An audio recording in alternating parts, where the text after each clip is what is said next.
எல்லோருக்கும் வணக்கம். எல்லோரையும் செங்கோ அகாடமி யூடியூப் சேனலுக்கு வரவேற்கிறோம்.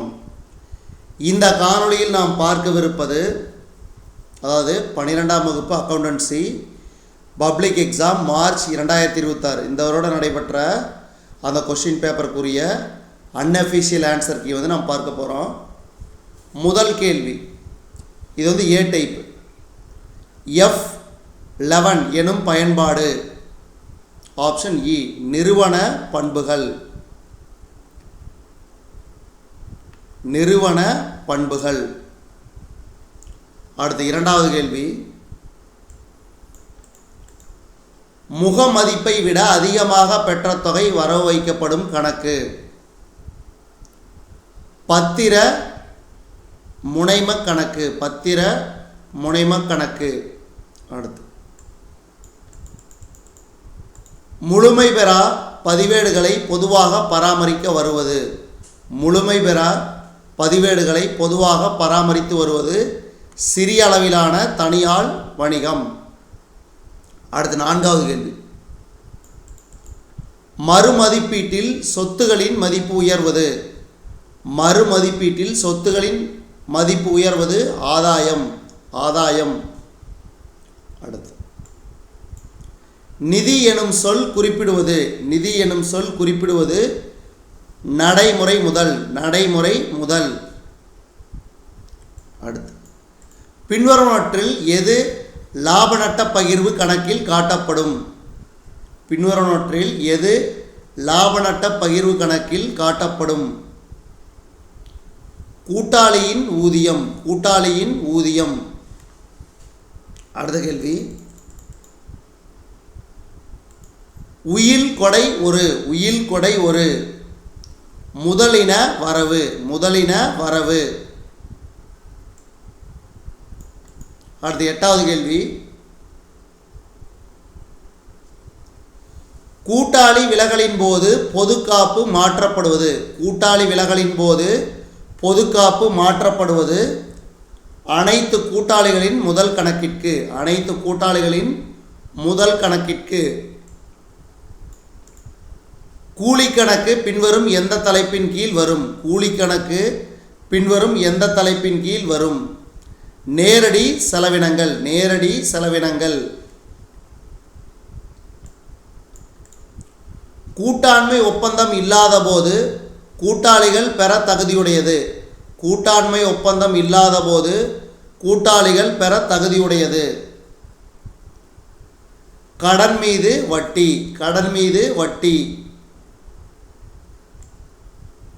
அடுத்த கேள்வி, ஒரு இனம் மற்றொரு இனத்தோடு பெற்றிருக்கும் தொடர்பினை கணிதவியல் முறையில் கூறுவது. விகிதம். ஒரு இனம் மற்றொரு இனத்தோடு பெற்றிருக்கும் தொடர்பினை கணிதவியல் முறையில் கூறுவது விகிதம். அடுத்து, கூட்டாளியின் புதிய லாப பகிர்வை விட பழைய லாப பகிர்வு அதிகமாக இருந்தால் அவ்வேறுபாடு அழைக்கப்படுவது. கூட்டாளியின் புதிய லாப பகிர்வை விட பழைய லாப பகிர்வு அதிகமாக இருந்தால் அவ்வேறுபாடு அழைக்கப்படுவது ஆதாய விகிதம்.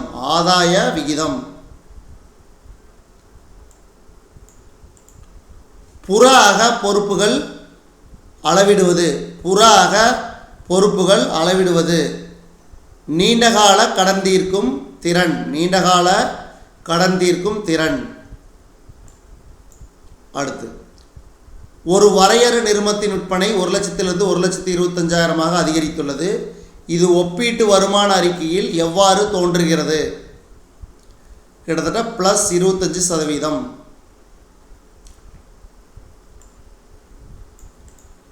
ரூபாய் 8 செலுத்தப்பட்ட ரூபாய் 10 மதிப்புள்ள பங்கு ஒருபிளப்பு செய்யப்பட்டதெனில் அதன் குறைந்த அளவு மறு வெளியீட்டு விலை பங்கொன்று 2 ரூபாய்.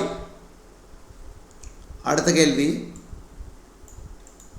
ஒரு வியாபாரத்தின் மொத்த மூலதன மதிப்பு 1,00,000, சொத்துகள் 1,50,000 மற்றும் பொறுப்புகள் 80,000 ரூபாய். மூலதனமாக்க முறையில் நற்பெயரின் மதிப்பு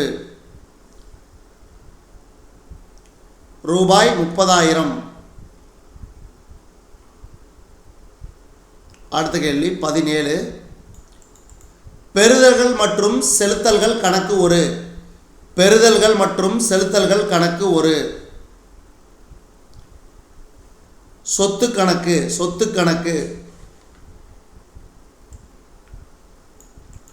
சராசரி லாபம் ரூபாய் 45,000 மற்றும் சாதாரண லாபம் ரூபாய் 35,000 இருக்கும்போது உயர் லாபம் ரூபாய் 10,000. அடுத்து, கூட்டாளி ஒருவர் ஜூன் 30 அன்று கூட்டாண்மை நிறுவனத்திலிருந்து விலகுகிறார். அவர் கூட்டாண்மை நிறுவனத்தின் அனைத்து செயல்களுக்கும் பொறுப்பாவது. கூட்டாளி விலகும் நாள் வரைக்கும்.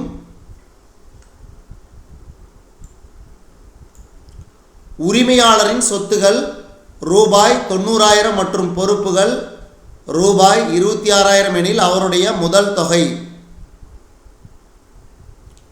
ரூபாய் 64,000 ரூபாய்.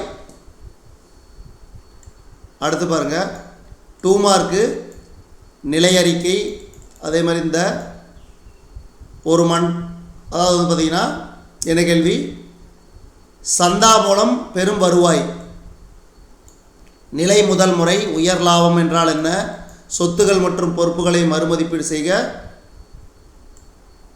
பங்குகள் ஏன் ஒரு பிளப்பு செய்யப்படுகின்றன. அதே மாதிரி இதில் ஒப்பீட்டு வருமான அறிக்கையை தயாரிக்கவும். அடுத்து விரைவு விகிதம். அடுத்து டேலி ERP 9 இருப்பாய்வை எவ்வாறு பார்வையிடுவது. ஸோ இந்த மாதிரி கேள்வியெல்லாம் கேட்டிருக்காங்க. அடுத்து 3 மார்க் 7,321. அதே மாதிரி 5 மார்க் 7,535. ஸோ அதனால் நல்லபடியாக எக்ஸாம் எழுதியிருப்பீங்கன்னு நம்புகிறேன். நன்றி.